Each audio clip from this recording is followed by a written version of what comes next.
Hey, what's up, y'all? It's poppin'. It's D. About to react to this vid by Hello Yassine. This is the tragic destruction of Desiigner's mental health. This is interesting because this video came out a few months ago, but just recently he admitted that he's having a lot of mental health issues, and he like exposed himself on a plane or something wild, and he's like facing charges for indecent exposure.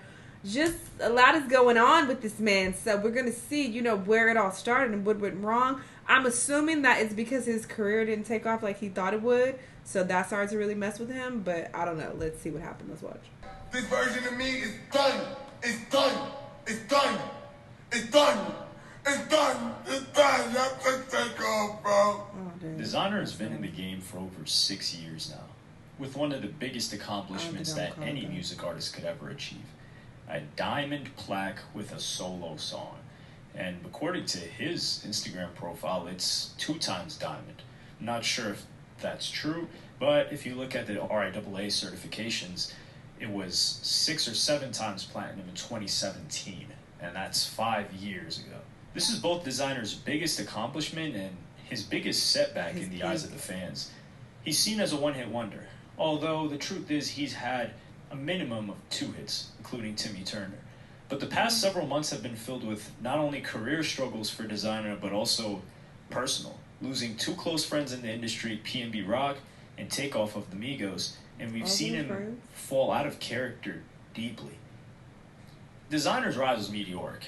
It was like he always had this positive energy around him.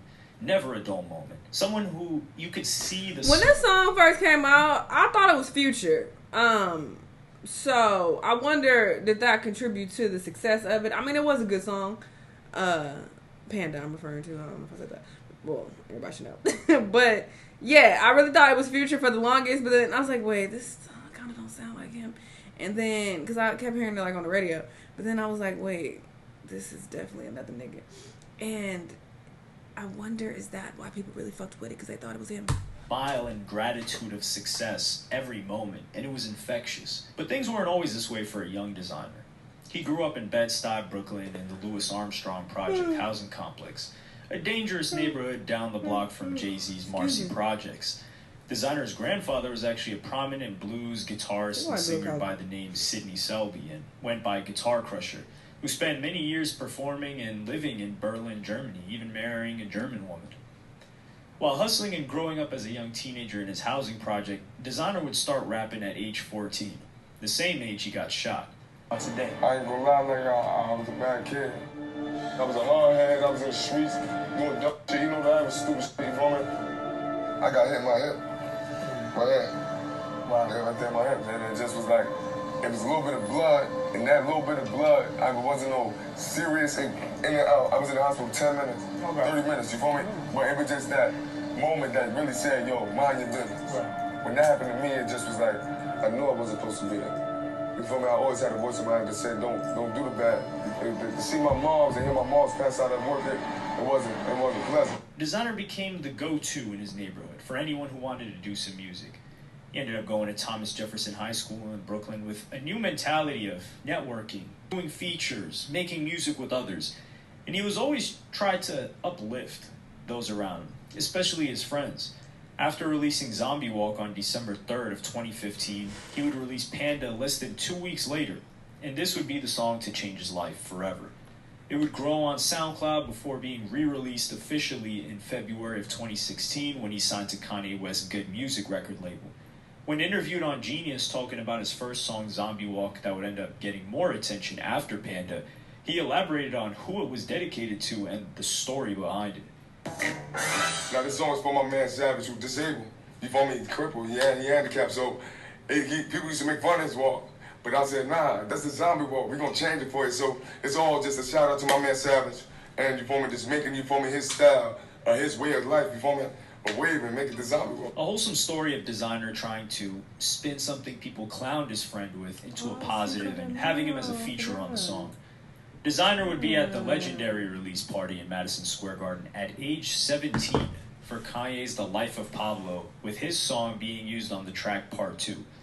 Everything was amazing. He was performing everywhere. At one concert, throwing up but still continuing to perform right after that.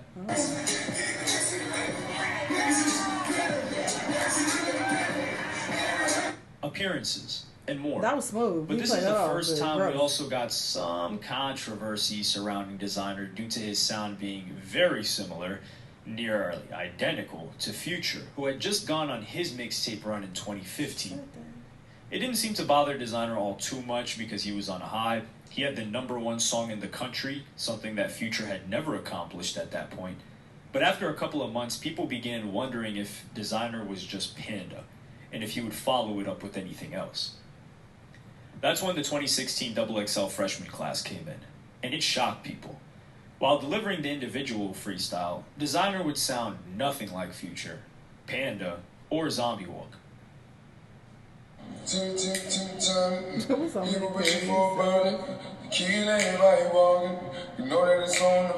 He stole the show with an a cappella freestyle and set the social media world into a frenzy. This was viral, and everybody wanted the full song released, and if it wasn't already a song, they wanted it turned into a song. He also released his first mixtape, New English, a couple of days after the Timmy Turner freestyle, which was, I would say, a disaster of a release, with the majority of the songs sounding unfinished. Some less than a minute. I think it was Monsters and Villains. That was 37 seconds. That should have gone for way longer. And no real direction or structure. The official Timmy Turner song would be released a month later, peaking at number 34 on the Hot 100. A lot of the hype had fizzled out for the song, but the song also changed the energy from the first freestyle. It had a darker undertone to it that some like more and some like less, but I would still consider it a hit. Just look at the numbers.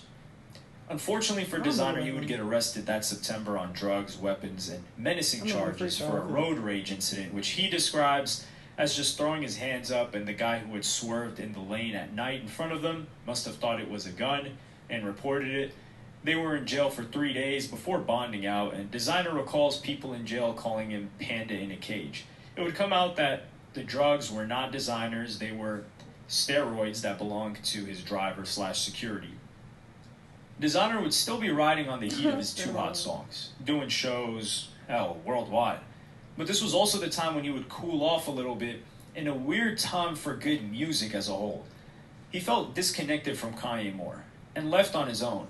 He was supposed to have a project release with PNB Rock that didn't end up releasing, and the next single he put out was Outlet, which had a sponsorship and was a great song, but didn't hit how people who heard the song felt it should have. I mean, this should have been everywhere in the sports world at least. And I'm on the same page with the people that feel like it didn't hit as well as it should have. During this time period of late 2017 to 2018, it wasn't so hot for Desiigner. He was beginning to cool off in the general hip-hop sphere. He wasn't getting much support from Kanye or Good, not much label push, and he speaks about it in an interview, feeling taken advantage of. I didn't learn anything from this position, you know what I mean? I just was there. It was more like, Desiigner, you give me music, I jump on it, and when I need my situation done, nobody's there to answer for it. You know what I mean? It was just like, what? Even went down with New English, like nobody else promoted that shit off the camp. Good thing Desiigner was big, you feel me? Yeah. But wait, like, no one did? Like no one at all? I had pushing and shit, you know what I mean? But like for the whole team to be like a genuine embracing on me, like, yeah, it was just like, you feel me? It was what it was. And that's why I was just like, yo, it was weird because it was like, yo, bro, I'm the new energy, but I feel like nobody really wanted to give me that, like, yo, you feel me, that real big love, like that knowledge that I really needed. Because I'm not a kid that asks you money. You know what I mean? I don't give a fuck money. Like my deal, I didn't even sign my deal for crazy bread. Like, you feel me? Like I signed my deal for a pound cake. You feel me? I had like 5. He had good reason to feel this way. Sure, Ye definitely helped Panda elevate to mainstream success by putting it on his platform, as well as even featuring on the remix to Timmy Turner, which is one of those lesser-known facts for how big of a deal that was. But Desiigner probably expected to be a part of a team, especially how he grew up seeing good music. But it felt like he just got used for his song, and when that was done, he was disposed of and just left on an island to fend for himself.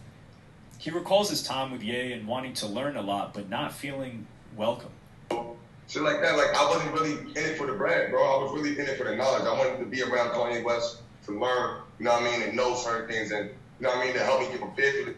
Especially coming out of the 10th grade, it wasn't about none of that other shit, you feel me? My pops wound up catching heart attacks. My birthday going past. I'm like, this nigga not even telling me happy birthday. Like, It's bullshit like that, and then I was just like, nah, bro, I can't be around a brother like this. You feel me? Like, you know what I mean? So I was like, yo, let me just move on. Because it was like I couldn't express myself the way I like what was going on in my crib to my label mates. And maybe I should never try to like run like my emotion in the game. But it was just something like I would just like, you know, I was young. I never was taught not to keep your emotions out the game. Because I was coming from a place where not too many people made it, bro. Keep in mind, Desiigner was just in high school getting into this game. And the way he reminisces on it lets you know he just wanted a big brother or elder figure in this industry game to let him know what to do, what not to do. He admitted he was very nervous in almost all of his early interviews, didn't know what to say and what not to say, and thought that signing to Ye was going to be that kind of relationship. But when he wasn't even able to get a hold of a guy whose label he signed to, it hurt him. While Desiigner had pretty much fallen off at this point in the USA and hip-hop wise, he got a huge look globally when Steve Aoki put him on a song that he remixed with K-pop superstar group BTS in late 2017 and took him on tour in 2018. Oh. While this was great to open him up to a new audience, he was growing less and less relevant. Where he was talking and that lady thought he was rapping. The pieces are coming together. Hip-hop. So much so that when he was going to release his next project, LOD, Life of Desiigner, in May of 2018, it was 7 tracks and ended up debuting at number 161 on the weekly charts. Desiigner would pretty much go ghost for all of 2019. The only song he appeared on was a feature on electronic artist Dylan Francis' song Drip, and it was likely because he was sorting out his legal situation to leave good music and go independent.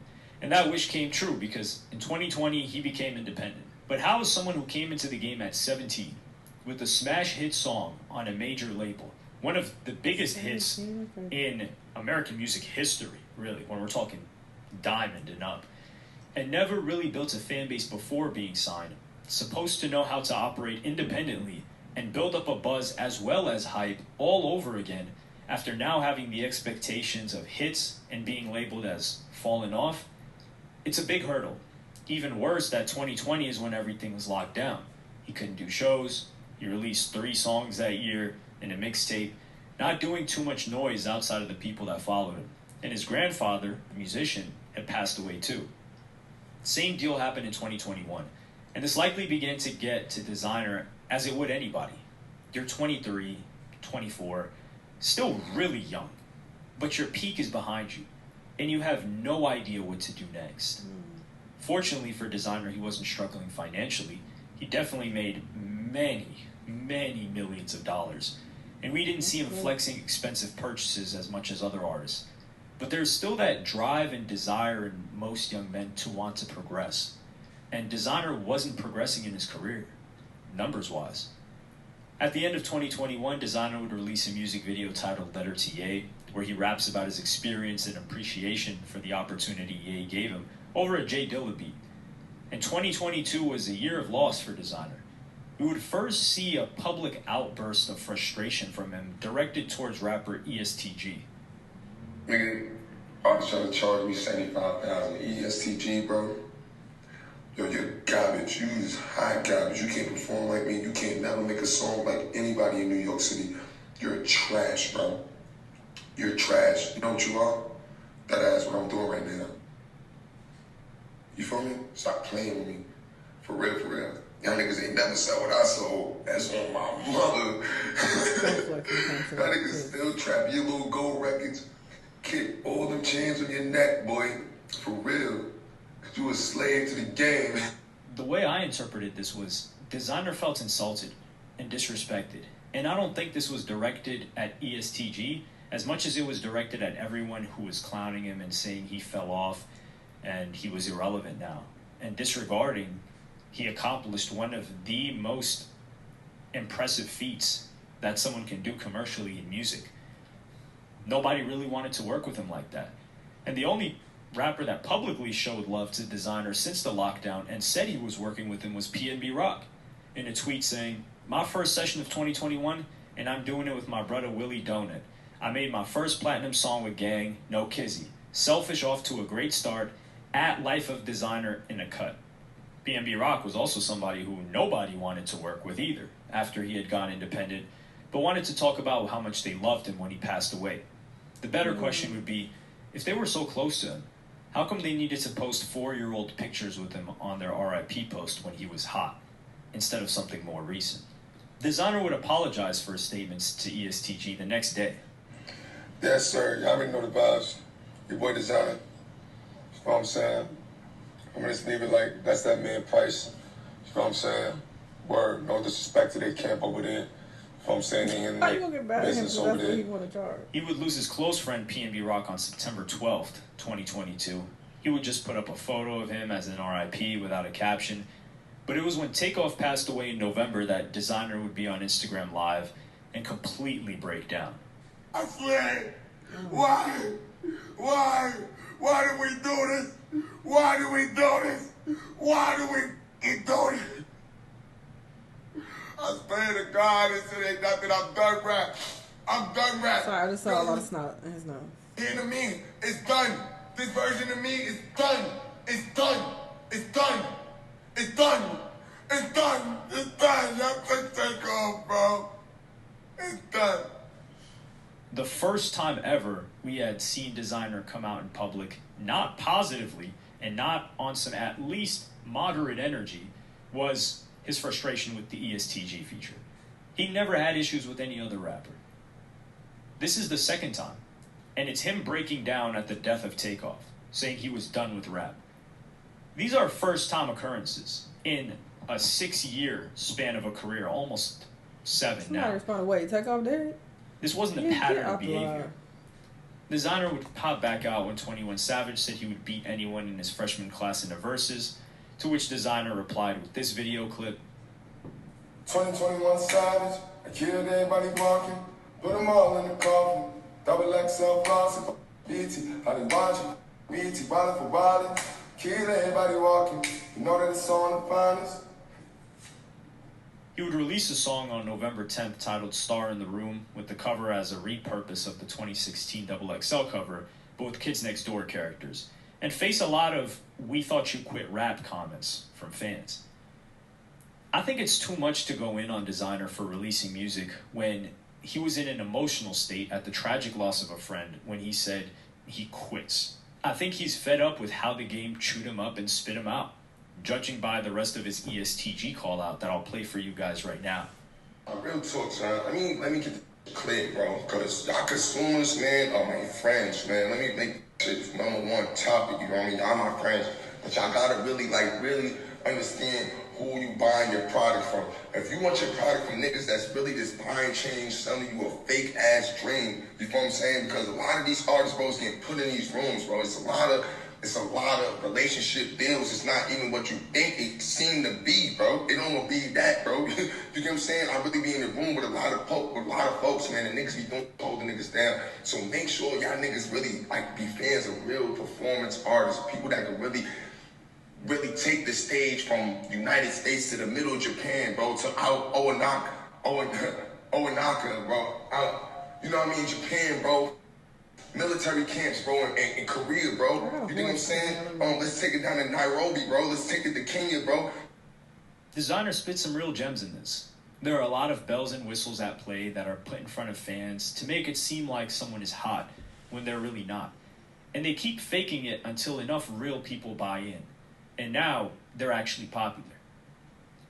I hope Desiigner is able to find some direction and success, either it being a resurgence in music and a solid fan base, or even if it's in something else, whatever that may be. The truth is, the time for people who were cool with Desiigner that are still hot to reach out and at least lend, not necessarily a helping hand musically, but just check in on him and make sure he's doing good, would be now with everything he's gone through. But the saddest part of the story is that the situation Desiigner is in right now is not much different than the one PNB Rock was in before he was tragically killed. Both independent, both had gotten out of a situation with a major label, didn't really know how to move independently, both had had a couple of hits, had experience with everyone wanting to be around them and work with them when they were hot, but they had cooled off, weren't hot anymore for multiple different reasons, and now everyone that was around them and in their DMs when they were hot won't return calls, won't be seen with them, and forget having a feature done without a taxing price they would give the next man. I think it's just a lesson that people don't ever really learn their lesson. It's the same cycle of appreciate them when they can benefit you, forget about them when they can no longer benefit you, and appreciate them and wish you could have done things differently when they're gone. Damn, this sucks. Anybody would be negatively affected by having such a massive hit and thinking that, oh my God, I'm about to be this huge rap star, and then you just fall off into like nothingness. Like, I know that is like so mentally taxing. So I definitely feel for him, and I hope that, you know, he gets to a better headspace, because yeah, he's clearly kept declining since this video to where he had to expose himself on a plane. So something ain't right. But he said, you know, in a post, I remember seeing that I think Shabram posted or something. He said that he's, you know, gonna try to get help or whatever the case. So hopefully that's happening. I wish him well, because this is sad. Y'all let me know what y'all think though. Let me know what other videos you want to watch, and I'll see you on the next one. Bye.